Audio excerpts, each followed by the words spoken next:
My wife, 35-year-old female of 10 years, thinks my parents, 65-year-old female and 70-year-old male, don't want to make an effort to see our LO 3-month-old. My parents think my wife doesn't want them to see their grandchild. They are both wrong. What do I do? In simple terms, my parents, in their 60s, and my wife, 35-year-old female, have different ways of communicating and similar expectations that the other party should be the one to initiate interactions. I was away in a different country for 4 months for work and asked my parents to look after my wife and child. They texted and called her at the beginning, but stopped suddenly. While I was away, I didn't ask either party whether they were in contact with each other because I wanted my parents to foster a relationship with my wife that wasn't going through me, if that makes sense. I only knew that my wife went to visit once, a few weeks after I left. When I finally got back, my wife was upset with my parents because they stopped calling and she felt they didn't care to see our child. She showed me the texts and call logs, and from her perspective, it seems she is absolutely right. That made me feel upset with my parents, too. I went to see my parents and confronted them about that. They said they felt my wife didn't want them to see their grandchild because they made plans twice and she canceled. That is not really fair, as one, she went to visit once, although they complained it was a short visit. 2, she canceled once. As our child was ill, I knew about this, but they were not aware of the reason.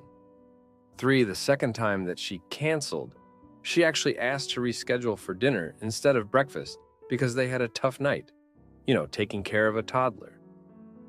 My parents had plans for dinner, and instead of suggesting another day, that is when they stopped communicating because they didn't want to keep getting shut down. I heard them out, and from their point of view, it seems they are right. I can see both of them are in the wrong in this case. I don't know how to fix it, though. My parents are super stubborn, and they don't want to call my wife anymore because they have learned their lesson, that they are not wanted. My wife is really hurt and doesn't want us to go visit or have them over yet, until she feels more comfortable. If I have to take sides, I 100% support my wife. Normally, I would feel this is a minor disagreement that would be diluted with interaction at other family gatherings with my siblings or aunts, for example, with whom my wife has zero issues. However, we are moving far away in less than a month, and we are not coming back until Christmas. My parents will not be able to travel to visit us before then. I really want my child to have a chance to see grandparents while they are with us. So I am anxious to get together. At the same time, I understand, respect, and support my wife's feelings. And I don't want to push for a visit if she is not comfortable. I don't like the idea of meeting them without child but without my wife, as I would feel anxious if roles were reversed. I also want to leave in relatively good terms with family, thinking that we normally spend Christmas together. My wife's family and mine get together at my parents', since mine is the bigger side of the family. How do I fix this? How long do I wait for things to cool down? When do I know it's the right time to bring everyone together, and how do I approach it? Now for a few comments before the update. Comment 1. This is not a case where they're both in the wrong. Your parents were not shut down by one cancellation because of an illness and one attempt at rescheduling. And the fact that they view it that way, instead of small children requiring some flexibility, is concerning. Honestly, I think the way to address it is by backing your wife and having another conversation with your parents, where you don't try to view things from their perspective, but about the fact that they took the realities of life with a small child too personally, and in the process let down not only your wife and child, but you as well when you were relying on them to step in and help your family while you were away. Comment 2. I'd honestly be pissed if my parents treated my husband like this. They should be making the effort to see their grandchild. They are letting their egos get in the way and are willing to lose precious time with their young grandchild instead of just making a bigger effort. Your wife canceled one visit when the kid was sick and asked to move the time of another visit, and your parents decided that was it? How about offering to help her while she's single parents in your absence? The more I think of this, the more I dislike your parents. Families should be gathering around kids, not making their parents' lives harder. Now for the update. Thanks for sticking around for this update. Well, Things went from bad to worse. I made a mistake, a big one. I thought I could secretly arrange a meeting between my wife and my parents, thinking if they just saw each other, things would magically get better. I was wrong. I told my wife I had to run some errands, but instead, I went to my parents' place and convinced them to come over for a surprise visit. I thought the sight of our little one would melt the ice. They agreed, hesitantly. When we arrived, my wife was shocked, and not in a good way. She felt betrayed that I went behind her back. The air was thick with tension, and my parents, sensing the hostility, left shortly after, feeling more rejected than ever. The aftermath was me sleeping on the couch for a week. My wife was furious, and rightfully so. I had crossed a line, and trust was broken. It took a lot of apologies and discussions to even begin to repair what I had done. But then, my mom took an action that changed everything. She sent my wife a letter, an honest, heartfelt letter, apologizing for the misunderstandings and expressing her desire to be a part of our child's life. It was a bold move, and it worked. My wife was moved by the gesture and agreed to start fresh. We decided to have a small get-together, just us and my parents, before the big move. It was awkward at first, but as the evening went on, the walls started to come down. We talked, really talked, and it felt like we were finally getting somewhere. Then, as if we hadn't had enough drama, my sister, who had been neutral throughout this whole ordeal, suddenly announced she was getting a divorce. It was a shock to everyone, and for a moment, our issues seemed trivial in comparison. The family rallied around her, and the shared concern brought us closer together. In the end, we moved as planned, but with a sense of closure. My wife and my parents are slowly rebuilding their relationship, and there's hope that by Christmas, things might be back to normal, or at least a new normal. Thanks for reading this roller coaster of a month. My husband ignores me, and our newborn for his affair partner, turned business partner. So I serve him divorce papers right as he launches his dream company and watch it crumble. Not sure where else to post this. My husband and I have been together for almost 5 years. We have a toddler. When I gave birth to our first child, he was an extremely supportive birth partner. We met with a doula regularly together. He would make me raspberry leaf tea, made sure I ate, went to every single appointment, advocated for me loudly multiple times during birth, etc. The doctor who was on call at the time did not have the best bedside manner, so my husband's advocacy was instrumental in making things go as I wanted them to. Things have drastically changed in our relationship since then. As my previous post recounts, he was talking to other women about a year ago. We very rarely have intimacy, and it genuinely astounded me when I got pregnant, because when we had intimacy, it had been about a month. When I learned I was pregnant, it was a complete shock, as I had an IUD at the time. His first reaction was to tell me he was leaving, that I am ruining his life, that I need to have a baby unaliving, and that I don't love our daughter because we cannot afford a second kid and bringing another child into our family would ruin her life.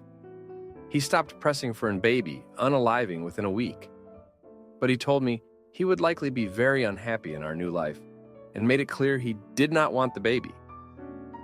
Although his attitude has since become more neutral, doesn't ask about my pregnancy but is not outwardly negative when I mention the baby or my prenatal health, he has only been to 2 appointments with me this pregnancy. He says it's because he needs to care for our toddler, which I get. But before I was on maternity leave, he would regularly, about once per week, ask my mom to watch our daughter so he could go golfing with his friend. I have not made any moves to make childcare arrangements for him, so he can attend the appointments as he is a grown butt man who has proven he is capable of making childcare arrangements for himself. And he has taken no initiative to do so for these appointments. Lastly, he has not been emotionally supportive of me this pregnancy. He games until 4 and sleeps until 11-12, leaving me as the only caretaker for our toddler. Anyways, is it appropriate to not have him in the room for this delivery? I am honestly really scared to give birth alone. The thought of my mom there is uncomfortable to me as well. I love and have a good relationship with her, but feel so uncomfortable with the idea of being naked and birthing in front of her. I don't have any sisters or close female friends, and I do not know what to do. Any advice would be much appreciated. People who have birthed alone What was that like for you?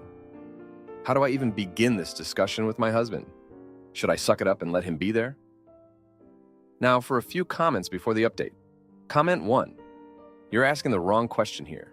The question should be, how do I tell my husband that I'm divorcing him because he is a disrespectful, unfaithful jerk who acts like he hates me? That inherently solves the delivery room issue because you can just tell him that he lost his husband privileges when he broke his vows. I assume you're staying together for the kids, and I'm here to tell you that doing that causes way more damage to children than a divorce. If your daughter's future husband was treating her the way your husband treats you, would you be happy for her or concerned for her? Comment 2. Of course it's appropriate. The focus is making you feel as comfortable as possible and supported. And if there's anyone not only not contributing to that, but actively preventing that, they don't belong there. However, it sounds like that's actually the least of your issues, and not really even the problem at hand here. What are your plans with this guy after the birth, given what's been going on? Now, for the update, thanks for all the comments on my last post. Well, things have been, interesting since then. I thought I had seen it all, but life just keeps throwing curveballs. So, my husband's friend, the one he goes golfing with, turns out he's been more than just a buddy. I found messages on my husband's phone. They were planning to start a business together. A business funded with our savings, which he never mentioned to me. And guess who's the face of this venture? The woman he was talking to a year ago. Yeah, the same one. I confronted him and he tried to brush it off as nothing serious, just some plans. But I could see the lies. He's been sneaking around, pretending to care for our toddler, while actually plotting this whole scheme. It's like he's living a double life, and I'm just the backdrop. Then, my mom, bless her, she accidentally let slip about a past affair my dad had. She thought I knew, but I didn't. It hit me hard.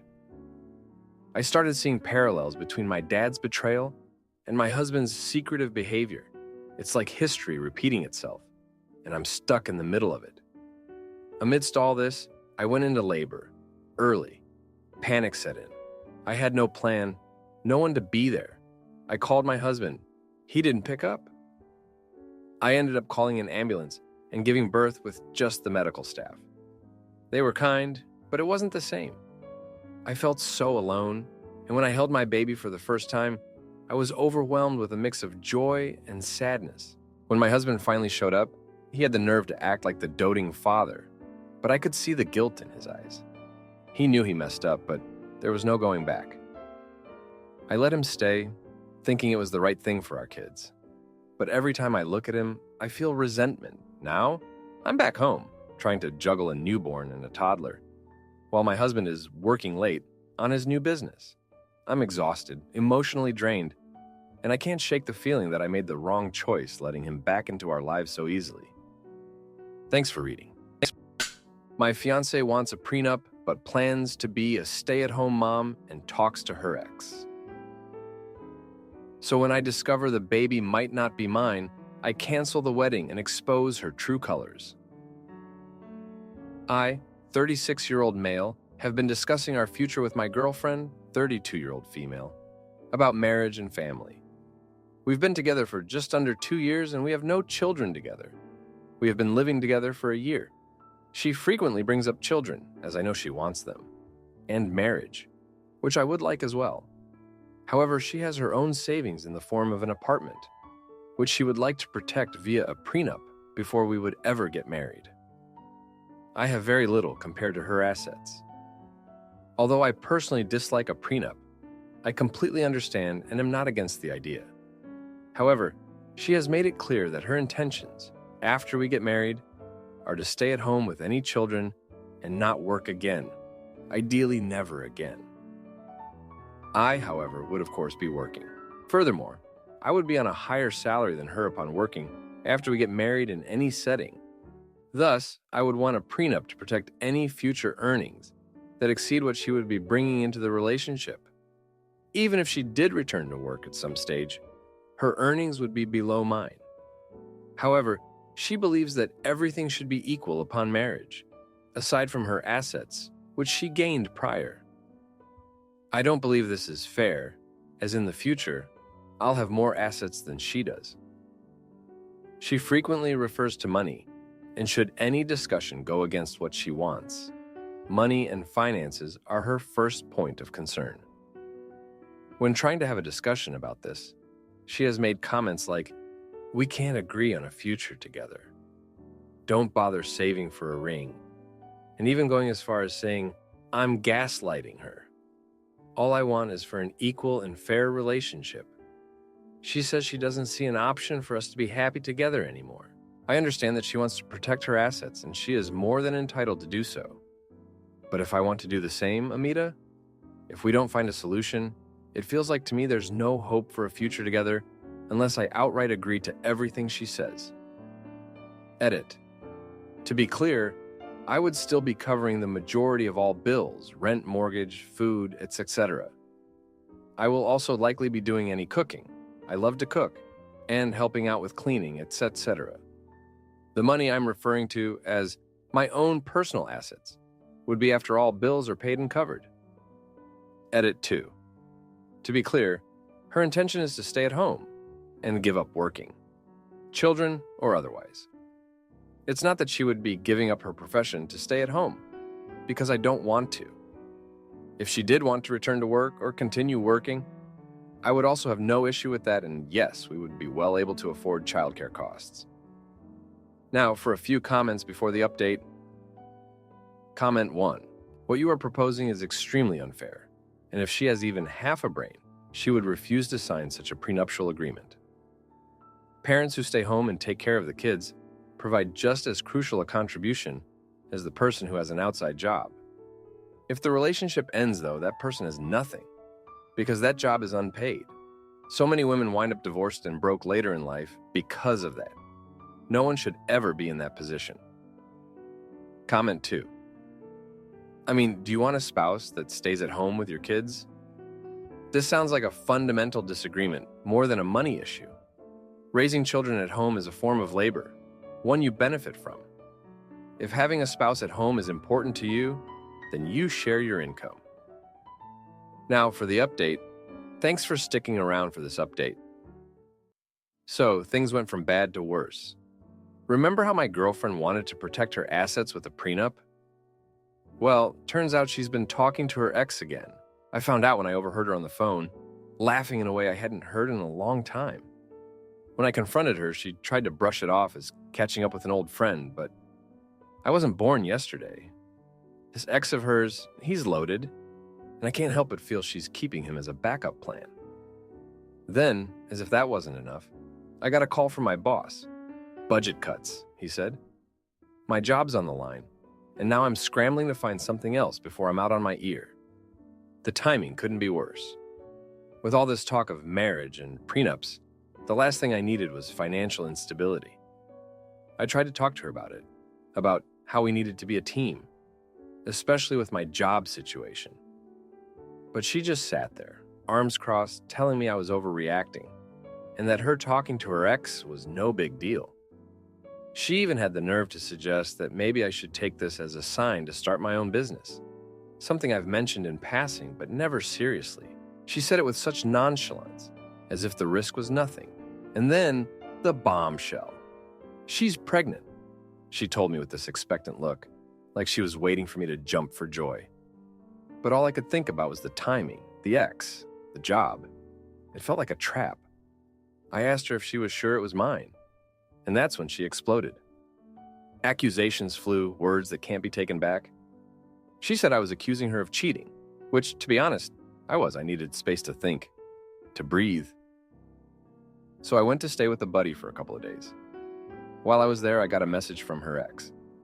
He'd heard about the pregnancy and wanted to congratulate me. He said he was happy for us, but his words felt like a punch to the gut. How did he even know? It was clear she'd been talking to him about our personal business. I came back home to find her gone. She'd moved out, taken her things, left a note, saying she needed time to figure things out. I was left in an empty apartment with the echo of her laughter and the ghost of her touch. Now I'm sitting here, job hanging by a thread, girlfriend gone, possibly a father. And I can't help but feel like I've been played. I wanted fairness, equality. but it seems like she had her own game plan all along. Thanks for reading this mess of an update. If you like this video, you'll probably like these too. Also, while you're here, please consider subscribing. It's your support that keeps this channel alive and allows me to make better and longer videos. Have a great day.